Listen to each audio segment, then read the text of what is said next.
అందరికీ శుభోదయం అండి. ఈరోజు నేషనల్ ప్రెస్ డే సందర్భంగా మీ అందరికీ అభినందనలు తెలుపుతూ, ప్రజలకి ప్రభుత్వాలకి మీరే వార్తలు, మంచి చేసినా చెడు చేసినా మీ ద్వారా ప్రజలకు బాగా హత్తుకుపోతుంది. ఈ సిద్ధేశ్వరం పెట్టి స్థాపించి 50 సంవత్సరాలు పూర్తవుతుంది శుభ సందర్భంగా బ్రహ్మోత్సవం 20, 21, 22 నవంబర్ 2024 ఏర్పాటు చేయబడింది.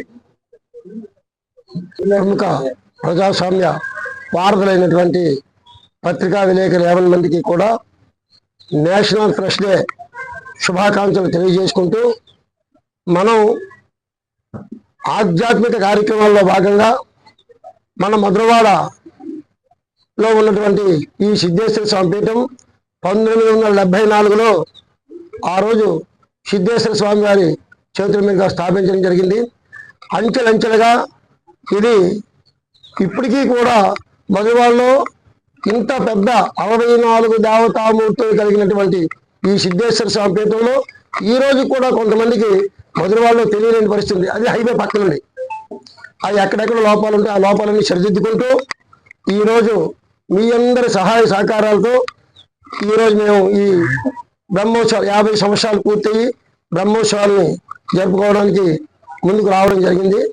అయితే మొదట్లో ఇక్కడ ఎన్నో దేవాలయాలకి ఒక్కొక్క దేవాలయాన్ని అభివృద్ధి చేసుకుంటూ, అలాగే పీఠాన్ని అభివృద్ధి చేసుకుంటూ, దీనికి సంబంధించిన ఆస్తులు అంతస్తులు లేకపోయినా ఎవరో ఒకరి సహాయ సహకారాలతో మనం దీన్ని నడుపుకుంటూ చక్కనటువంటి వాతావరణాన్ని కల్పిస్తూ ఈరోజు 50 సంవత్సరాలు పూర్తి చేసుకుని 20, 21, 22 ఎందుకంటే ఇది కార్తీక మాసం, ఈ ప్రధాన దేవాలయం శివాలయం కాబట్టి భక్తులు 50 మందికి కూడా ఈ ప్రధానమైనటువంటి అంశం కాబట్టి అందుకే ఈ కార్తీక మాసంలో దీన్ని ఏర్పాటు చేయడం జరిగింది. 50 సంవత్సరాల సందర్భముగా ఈ సిద్ధేశ్వర పీఠాన్ని స్వామివారు స్థాపించి 50 సంవత్సరాలు అయింది. వాటి గురించి వివరాలన్నీ తెలియజేశారు మన ట్రస్ట్ సభ్యులంతా, మన తర్వాత పంతులు గారు కూడా తెలియజేశారు.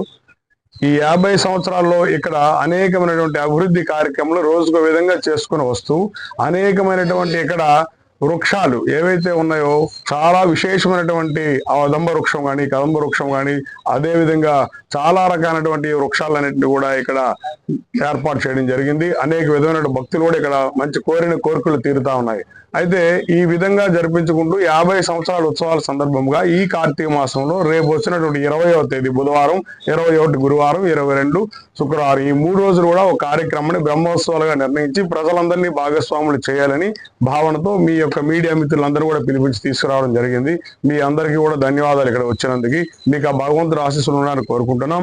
అదేవిధంగా మొదటి రోజు ఈ కార్యక్రమంలో భాగంగా బుధవారం నాడు ప్రారంభమై పునరస్సు నక్షత్రం రాముడికి అత్యంత విశేషమైన నక్షత్రం కావున ఆ రోజున శ్రీరాముడి కళ్యాణం, అదేవిధంగా ఆంజనేయ స్వామికి విశేషమైన మన్య సూక్తంతో హోమాలు, విశేష కలశారాధనలు చేసి సకల దేవతలు ఆహ్వానం చేసి సర్వతోభద్ర మండలితో సహితముగా ఇక్కడ పూజా కార్యక్రమాలు నిర్వహిస్తారు.